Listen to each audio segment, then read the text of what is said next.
Ngayong adlaw, ana po tayo idikit o balik or ato ang i-restore mga sapatos. Tara. Converse. All-Star Converse. Full reglue po na siya. Manitaran. Ano yung parts? Okay. Nalaban na ni, nalimpiyuhan na po, natanggal na itong old glue, tapos nabutangan na po siya og old glue. So ato ang buhaton karon usawa na po diya pag padikit man yang insole. Okay. So isaw na to ha. Ang ato buhaton is ato sa nyandam ni daan. Itong ikuan daan para itong painito na lang. So wala lisod-lisod di siya kay para ani. Kasi hindi na ito mabalik og tarong para ani. Malampas o di kaabot. Paningkamutan na to nga abot siya. So tandaan pag okay na, feeling mo nga okay na, then pwede na to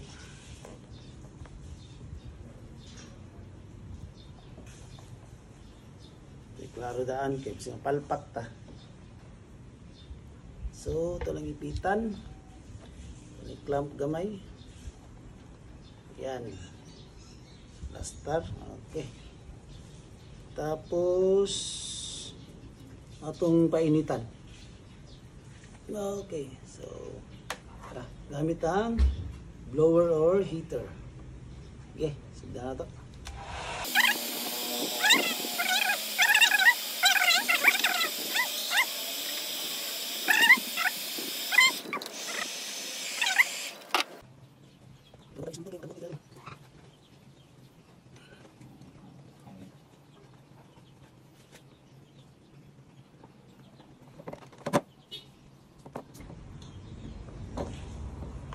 Tapos sa likod namon lang kay kado kaya sige.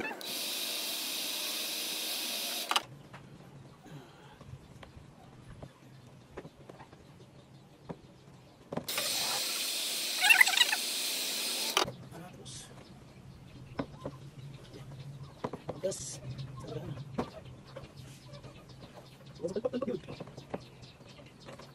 Balik mo nga.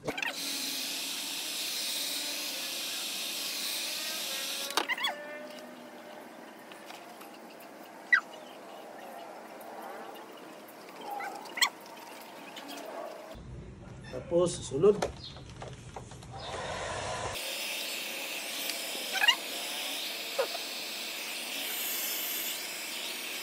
Tapos dotling ka po nimo kilid.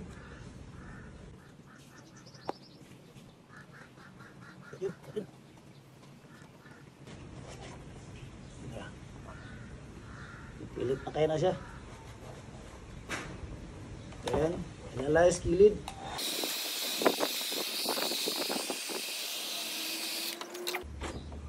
Lido na to.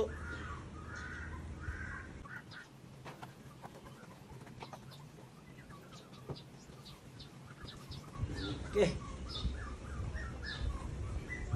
Para masilipon siya, i-clamp. Bitol na ito kadali.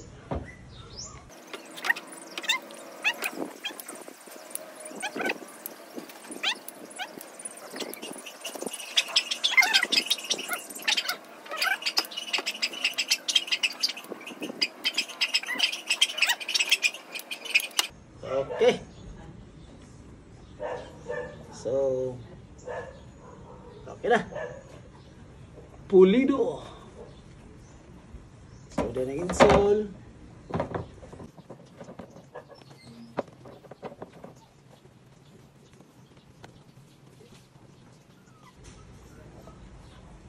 Buman.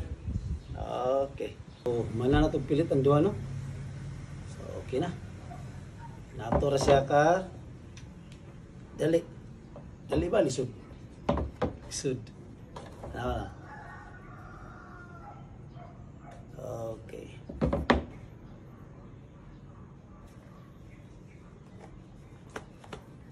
Kahit sa nisa, after nato ning mga 1 to 2 days para mag-cure ang iyang glue para solid kayo. Ligon. Okay ba? So, sunod na po. Salamat.